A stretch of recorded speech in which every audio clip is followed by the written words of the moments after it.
Hello दोस्तों, आज के एक सच्ची कहानी से रूबरू कराऊंगी।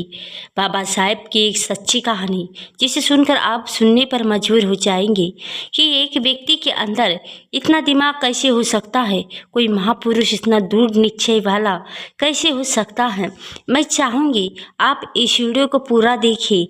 जब बाबा साहब पहली बार लंदन से बैरिस्टर बनकर भारत वापस लौटे, तब उन्होंने कोर्ट के अंदर, कचहरी के अंदर कदम रखा तो कोर्ट के अंदर जितने भी वकील थे वह सब बाबा साहेब को देखकर पहचान लिया कि वो वही जो मेयर जाति का व्यक्ति है।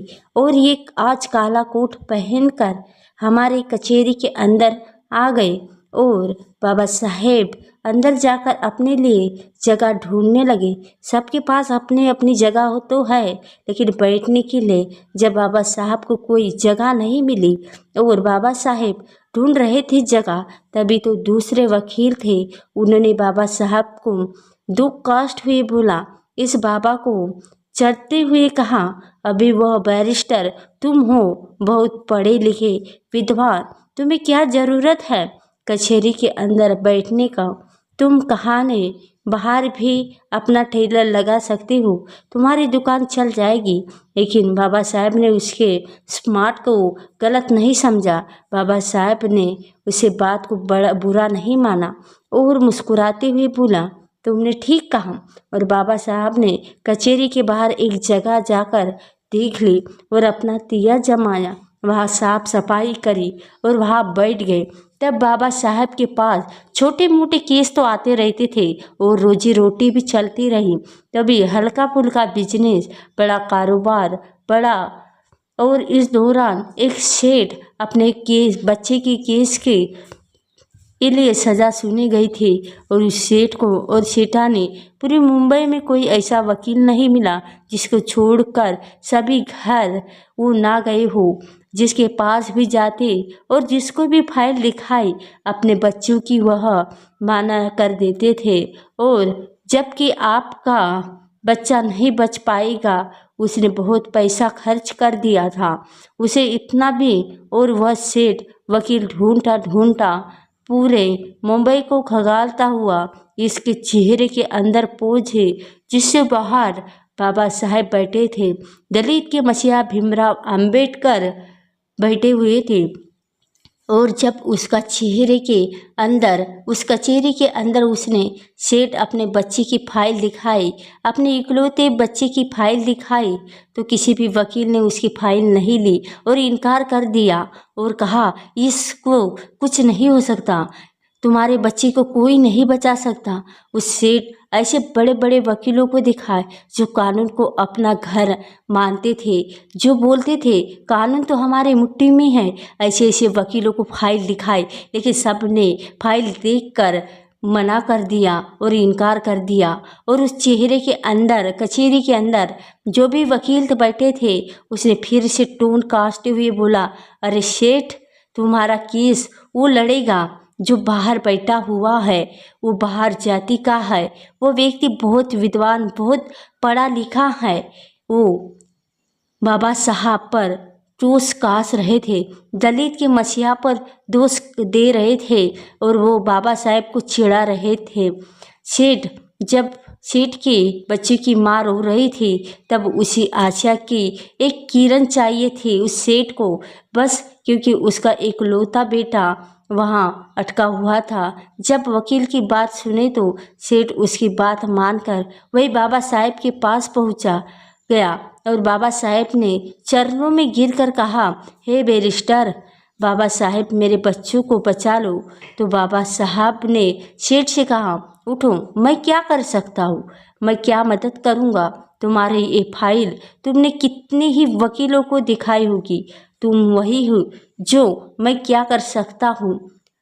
मैं तो बाहर जाति से हूँ, मैं छोटे जाति से हूँ। तो सेठ बहुत ही बड़े वकीलों को दिखाए। सेठ ने बाबा साहब की शक्ल देखकर कहा, नहीं, अगर मेरे बच्चे को कोई बचा सकता है तो वो सिर्फ बैरिस्टर आप हो, बचा सकते हो मेरे बच्चे को, वरना पूरी दुनिया को कोई ताकत नहीं मेरे बच्चे को नहीं बचा सकती। और आपका चेहरा देखकर बता रहा हूँ कि बाबा साहेब आप मेरी बात मान लीजिए और मेरे बच्चे को बचा लीजिए। तो मैं एक आपसे इस पीड़ा तो सहन कर सकता हूँ, एक पीड़ा सहन लूँगा, लेकिन उसकी माँ है जो उसे पता लगेगा कि उसका बच्चा नहीं रहा तो वह भी उसके गम में मर जाएगी। मेरे घर में 2 अर्थियाँ उठेगी बाबा साहब, 2 अर्थियाँ उठेगी।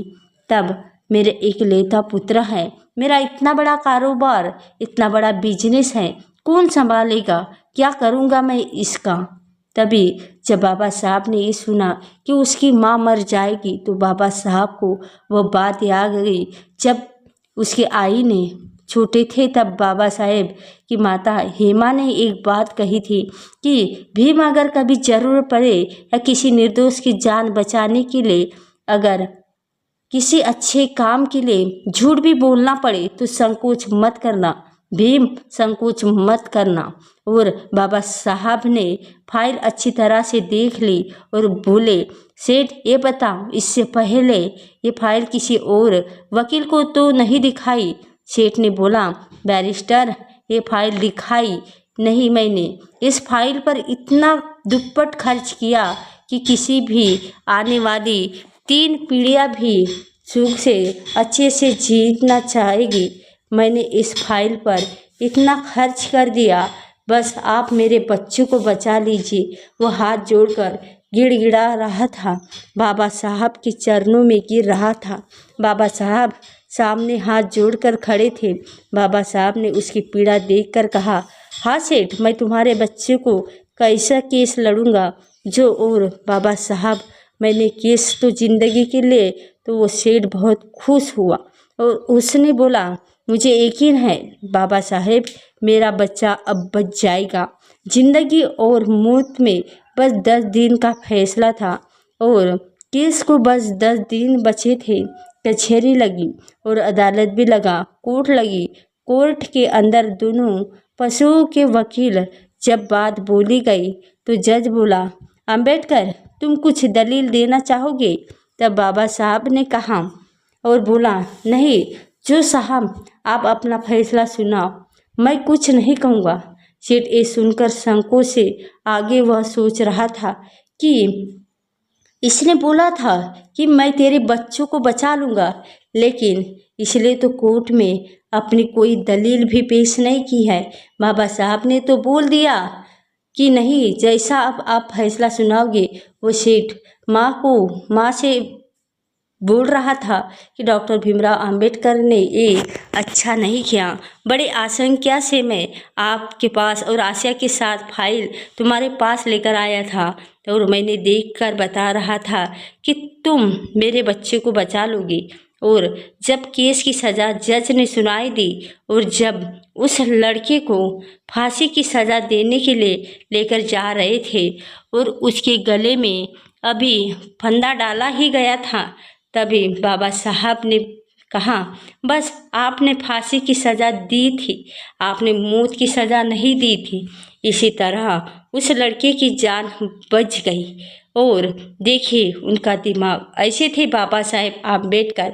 इस दिन से ये कार्रवाई चली रही है कि सजाए मौत, यदि किसी को मौत की सज़ा देनी चाहिए होती है तो सजाए मौत कहा जाता है। ये नहीं कहा जाता कि फांसी की सज़ा दी जाती है। बाबा साहब ने कहा, बस आपने फांसी की दी थी, मौत नहीं। और ये दिमाग देखकर बड़े बड़े सभी वकीलों जो कि बाबा साहब पर टाट कस रहे थे, जो उन्हें नीचा दिखा रहे थे और महाजाति के थे बता रहे थे, वह लोग चुप हो गए। और हमारे बाबा साहब उसके शरीर को लेकर उस बच्चे को छुड़ाकर उसके माँ के पास ले गए और कहा, ये लो तुम्हारा बच्चा। इस तरह बाबा साहेब आम्बेडकर ने उस बच्चे की जान बचाई। ऐसे थे बाबा भीमराव जी आम्बेडकर। और निचले जाति के थे और महिलाओं मजदूरों को अच्छा जीवन के लिए बहुत कुछ सहा और बहुत सारे संघर्ष भी लड़े। वो मरते दम तक लोगों के भलाई के लिए ही बड़े सोचते थे। तो दोस्तों आज का इस वीडियो में बस इतना ही।